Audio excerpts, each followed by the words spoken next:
Hello, good morning. आज का जो अपना डिटरमिनेंट टॉपिक रहेगा वो रहेगा area of triangle, area of parallelogram, collinearity of three lines, equation of line, minors and cofactors. इनको अपन निकालेंगे तो अपन वन बाय वन लेंगे इनको। देखो, पहले अपन एरिया ऑफ ट्राइंगल को देखेंगे। ये आपका ट्राइंगल है ए बी सी। इसमें इसके कोऑर्डिनेट है x1 y1, इसके कोऑर्डिनेट है x2 y2, इसके कोऑर्डिनेट है x3 y3। ये कोऑर्डिनेट हैं। आपने कोऑर्डिनेट ज्योमेट्री में 10th क्लास में पढ़ा होगा। Area of this triangle ABC is equal to half x in x1 y2 minus y3 minus plus x2 y3 minus y1 plus x3 y1 minus y2।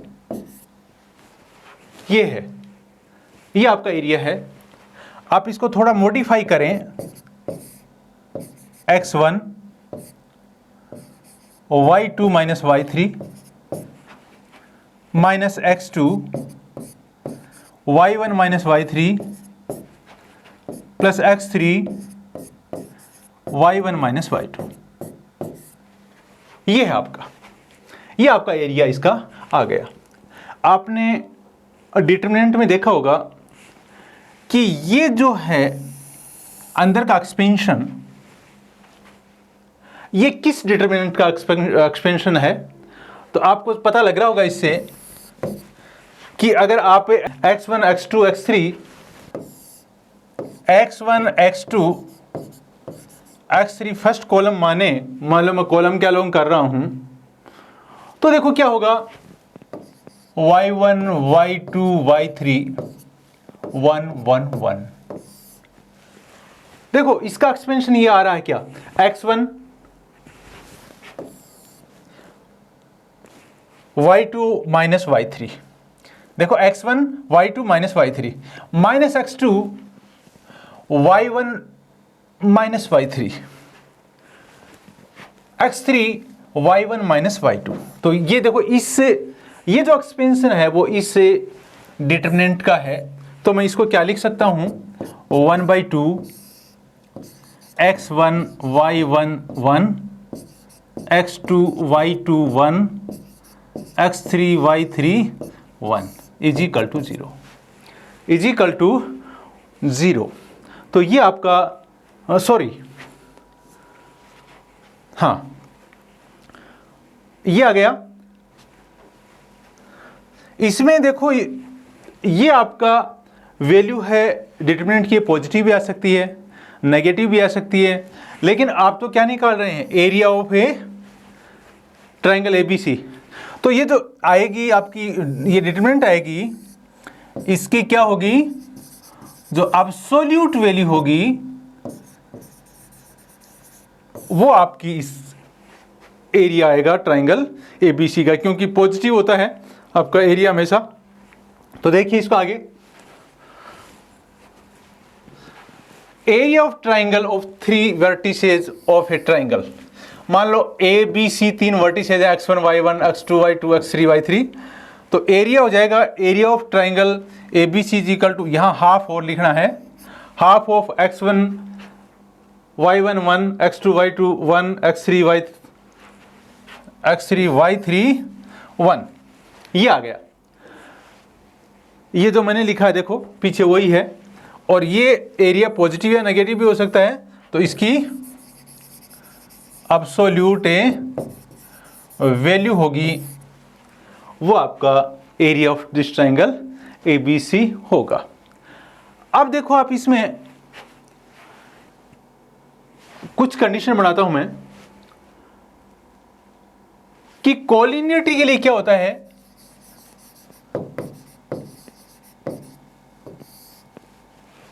Collinear कब होती हैं तीन points? Collinear तब होते हैं जब इस ट्राइंगल का एरिया 0 आ जाए, मतलब तीनों पॉइंट एक स्ट्रेट लाइन में आ जाए।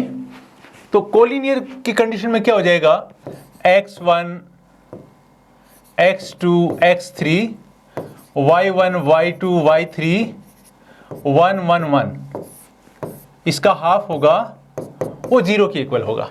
अगर ये 0 के इक्वल होगा तो देखो क्या होगा, इसको हाफ को लिखने की जरूरत नहीं है, क्योंकि अगर ये 0, ये पूरा 0 है तो हाफ तो 0 है नहीं, इसका मतलब ये अंदर वाला 0 है डिटरमिनेंट। तो मैं लिख दूंगा x1 y2 minus y3 plus x2 y3 minus y1 plus x3 y1 minus y2 is equal to 0। ये होता है, ये होता है। अगर ये होता है तो ये कोलिनियरिटी की कंडीशन है। जब भी आप कोलिनियरिटी की कंडीशन आए तो फिर आप क्या करोगे, इसके इक्वल टू 0 पुट कर दोगे। Next, find the area of triangle whose vertices are this one and this one. Triangle का एरिया फाइंड आउट करना, मतलब ट्राइंगल आपका एबीसी है, ये 2 7 1 2 x1 y1 1 x2 y2 1 x3 y3 1 और इसका हाफ, ये एरिया हो जाएगा। अब देखो क्या हो रहा है, 1/2 2 into 1 minus 8 minus 7 1 minus 10 plus 1 8 minus 10, ये हो जाएगा -14। ये देखो 9 हो गया, माइनस का ये माइनस का 7 हो गया, प्लस 63, फिर ये -2,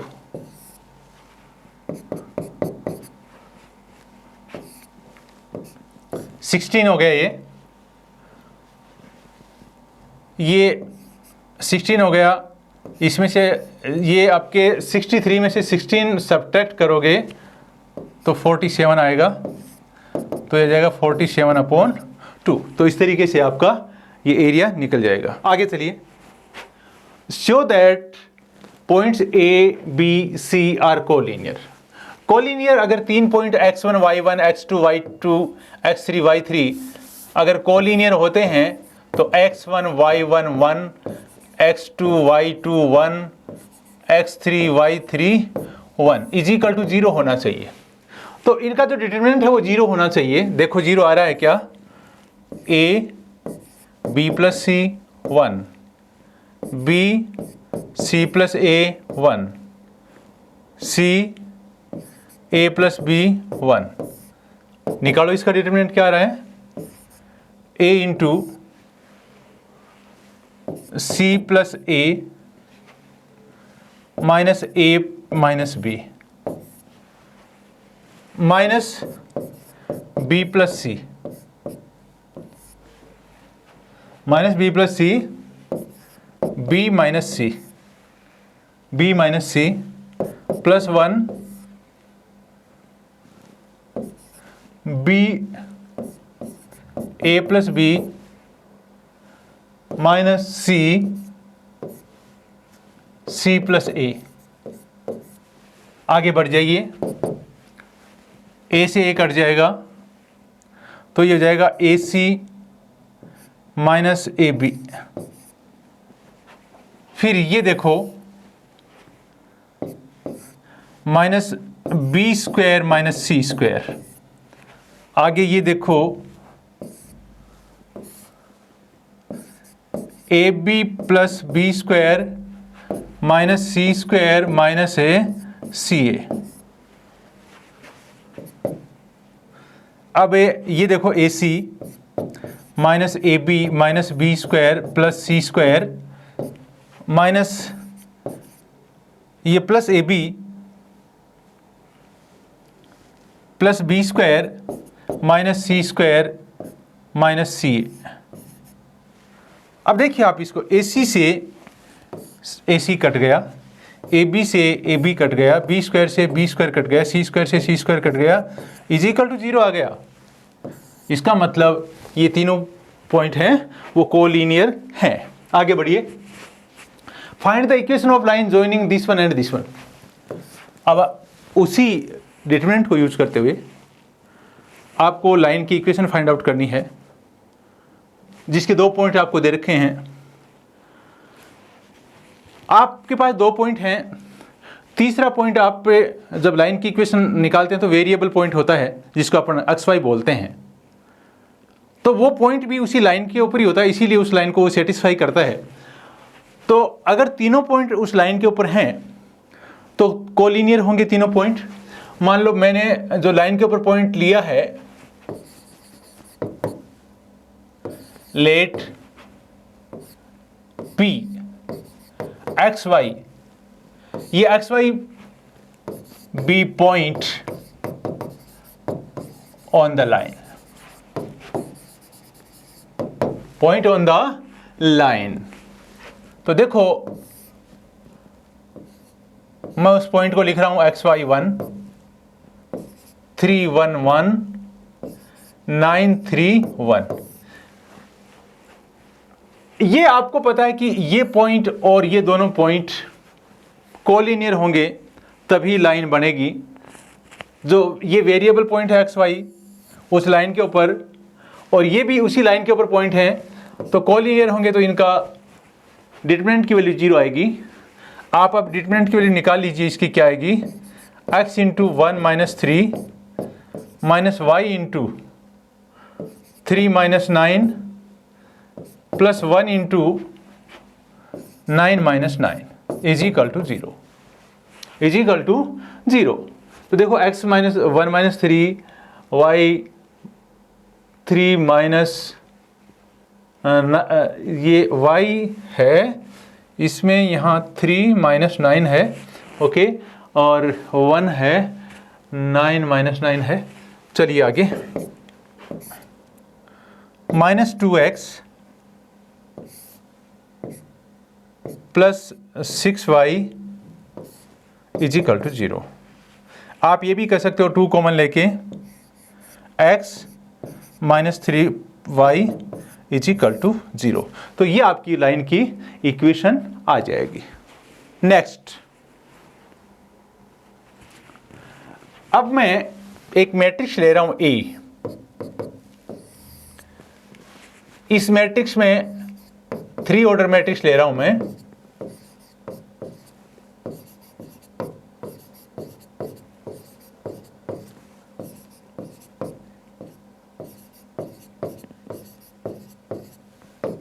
ये मैट्रिक्स ले रहा हूं, मान लो मैं A23 ये एलिमेंट है मेरा, A23 एलिमेंट ये। इस A23 एलिमेंट में क्या है, किस में है ये सेकंड रो में है और ये थर्ड कॉलम में है। Second row and third column का एलिमेंट है ये। अब आप देखो इसमें, अगर आप इस रो और कॉलम को डिलीट कर दें और पीछे आपके पास 2x2 ऑर्डर की सब मैट्रिक्स बचेगी, सब मैट्रिक्स ऑफ ऑर्डर 2। मैट्रिक्स, सब मैट्रिक्स क्या बचेगी आपके पास में जब इसको डिलीट करेंगे आप, तो A11 A12 A31 A32, A11 A12 A31 and A32, इसकी जो डिलीट कर रखी है उसको अपन ने छोड़ दिया। तो अपन इस ये जो मैट्रिक्स आई है इसकी जो डिटर्मिनेंट होगी, इस मैट्रिक्स की जो डिटर्मिनेंट होगी क्या होगी, वो A11 A12 A31 A32। इसकी जो डिटर्मिनेंट होगी, इस कि इस डिटर्मिनेंट को ही अपने माइनर ऑफ A23 कहेंगे। इस एलिमेंट का जो माइनर है वो क्या है, इस सबमैट्रिक्स का जो डिटर्मिनेंट आएगा, जो वैल्यू आएगी, that is minor of this element. अब देखिए, इसको आप वैसे देख लीजिए, माइनर्स एंड कोफैक्टर्स।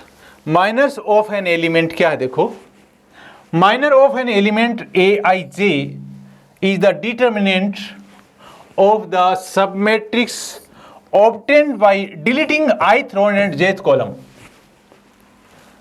तो ith row and jth column को अगर आप डिलीट कर दे और उसके बाद जो मैट्रिक्स सबमैट्रिक्स बचे, अगर आप उसका डिटरमिनेंट निकालें तो वो Aij का माइनर होगा, जो आपने पीछे देखा है। आपने देखो क्या देखा है, A23 का माइनर देखा है, वहां Aij का माइनर देख रहे हो, तो Aij का देखोगे तो ith row and jth column को डिलीट करोगे, और 2 3 का देखोगे तो सेकेंड रो और थर्ड कॉलम को डिलीट करोगे।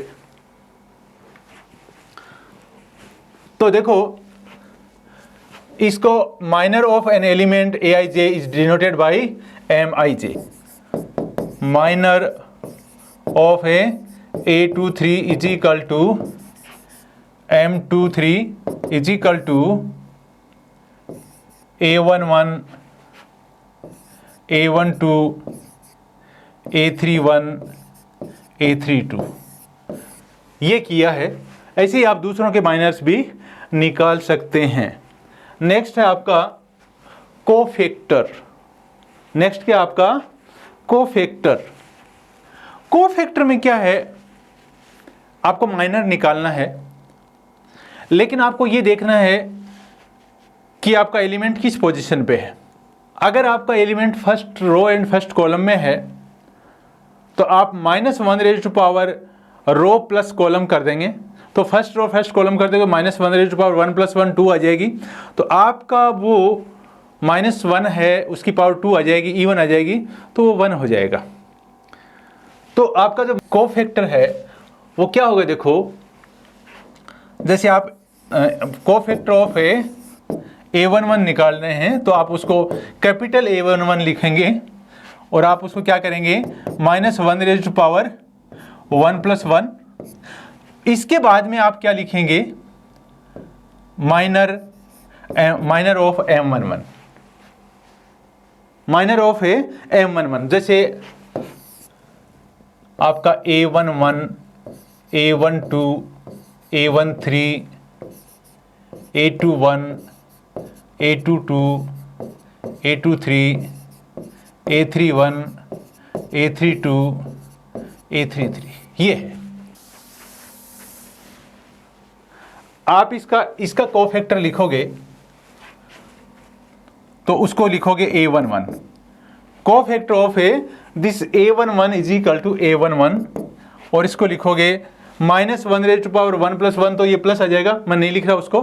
और फिर क्या लिखूंगा, A22, A23,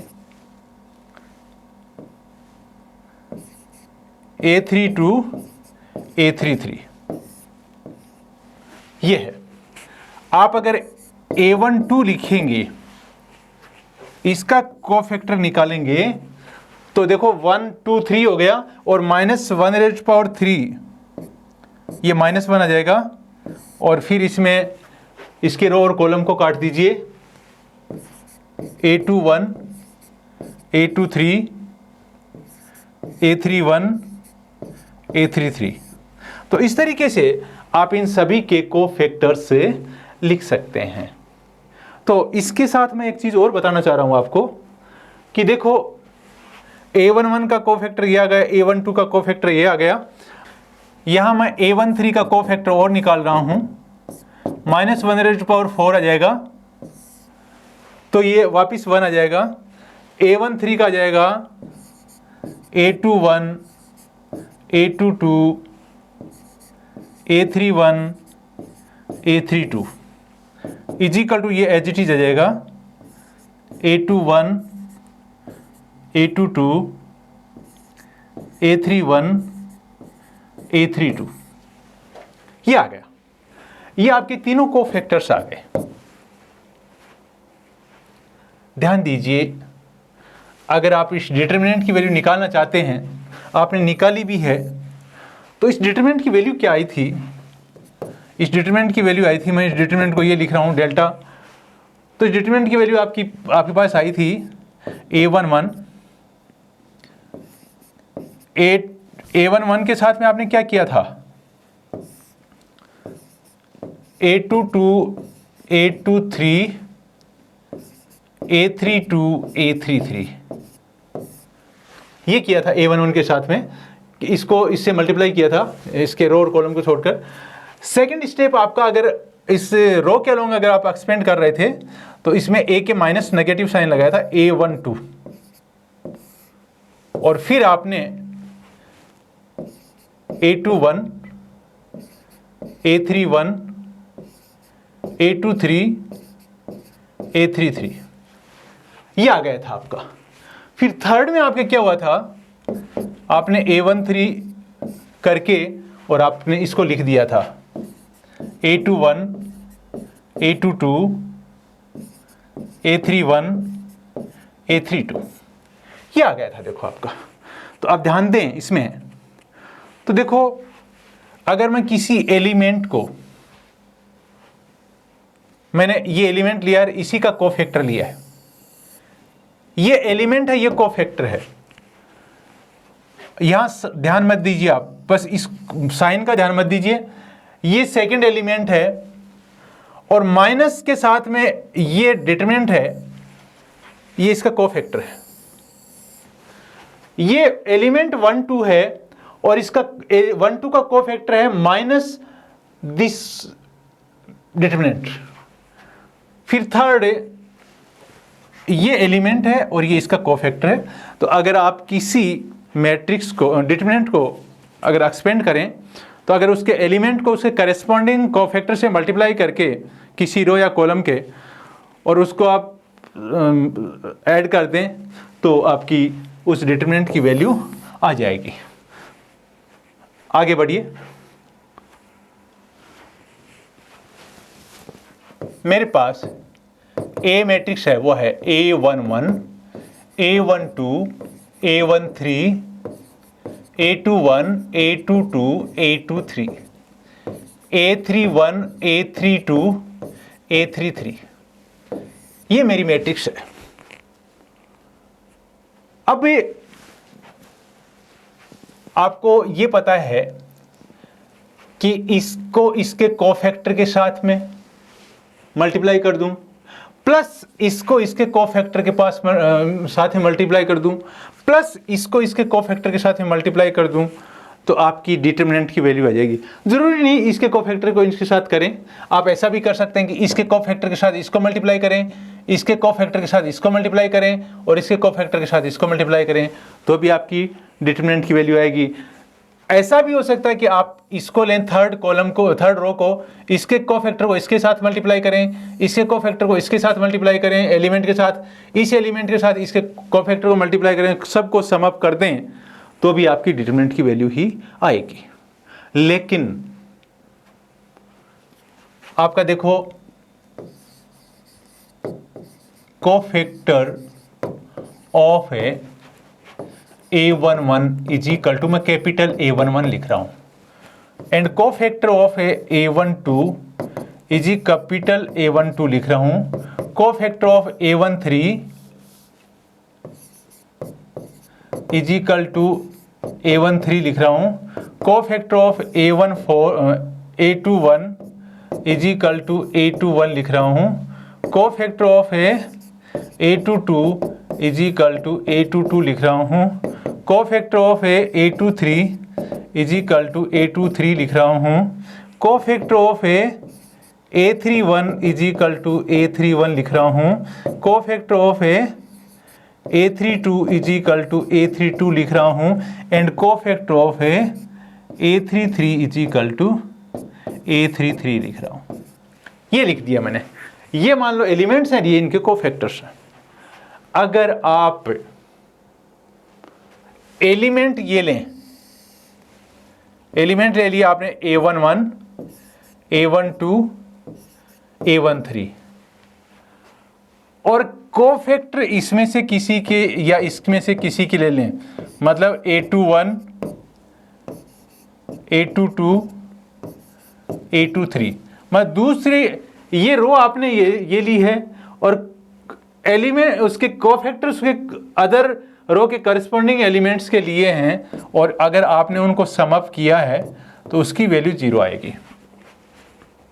ऐसा भी हो सकता है A11 के साथ में मैं A31 इसका फर्स्ट रो के साथ में मैं थर्ड रो के कोफैक्टर को मल्टीप्लाई कर दूं, तो देखो A11 के साथ में A13 कैपिटल में A13 को मल्टीप्लाई करूं, A12 के साथ में कैपिटल A32 को मल्टीप्लाई करूं और A13 के साथ में कैपिटल A33 को मल्टीप्लाई करूं तो भी आपकी वैल्यू 0 आएगी। ठीक है, तो अगर आप कॉरिस्पॉन्डिंग एलिमेंट के साथ मल्टीप्लाई करते हैं खुद के तो आएगा डिटरमिनेंट की वैल्यू, और दूसरे किसी रो को दूसरी रो के कॉरिस्पॉन्डिंग उनसे कोफैक्टर से मल्टीप्लाई करते हो उसके एलिमेंट्स को तो वैल्यू आएगी 0। नेक्स्ट, अब देखिए cofactor matrix. Cofactor matrix, cofactor matrix क्या होती है? देखो आपका एक मैट्रिक्स है A11, A12, A13, A21, A22, A23, A31, A32, A33, ये आपकी मैट्रिक्स है और इस एलिमेंट का जो है कोफैक्टर है वो A11 है, कैपिटल A11, इसका कैपिटल A12, इसका कैपिटल A13। इस तरीके से इनके कोफैक्टर्स हैं। Cofactor of A11 is equal to A11, cofactor of A12 is equal to A12, cofactor of A13 is equal to A13, cofactor of A21 is equal to A21। इस तरीके से ये आपके इस एलिमेंट्स के कोफैक्टर्स हैं। अगर आप इस एलिमेंट्स को इनके कोफैक्टर से डिस्प्लेस कर दो, रिप्लेस कर दो, कैसे? इस A11 को इसके कोफैक्टर से रिप्लेस कर दो, A12 को इसके कोफैक्टर से रिप्लेस कर दो और इसको इसके कोफैक्टर से रिप्लेस कर दो, A21 को capital A21, A22, A23, A31, A32, A33, ऐसा कर दो तो ये जो मैट्रिक्स आएगी ये कोफैक्टर मैट्रिक्स होगी, cofactor matrix of A, cofactor matrix of A होगी। आगे चलिए, adjoint of A matrix, adjoint of A matrix, adjoint of A matrix क्या है? देखो, adjoint of A matrix A is a transpose of the cofactor matrix of A. आपकी matrix A is equal to A11, A12, A13, A21, A22, A23, A31, A32 and A33, ये है। तो इसकी cofactor matrix क्या होगी? A11, A12, A13, A21, A22, A23, A31, A32, A33, ये हो गई इसकी कोफैक्टर मैट्रिक्स से, ये हो गई। अब अगर आप थोड़ा सा आगे बढ़ते हैं, इस कोफैक्टर मैट्रिक्स का ट्रांसपोज ऑफ कोफैक्टर मैट्रिक्स, इस कोफैक्टर मैट्रिक्स का ट्रांसपोज देखो क्या आएगा,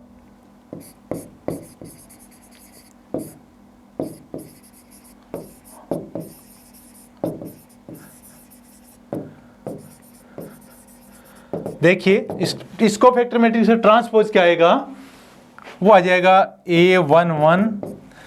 अब ये मैं इस रो को कॉलम बना दूंगा, A12, A13, A21, A22, A23, A31, A32, A33। तो ये आ गया आपका इसका ट्रांसपोज किसका, कोफैक्टर मैट्रिक्स का।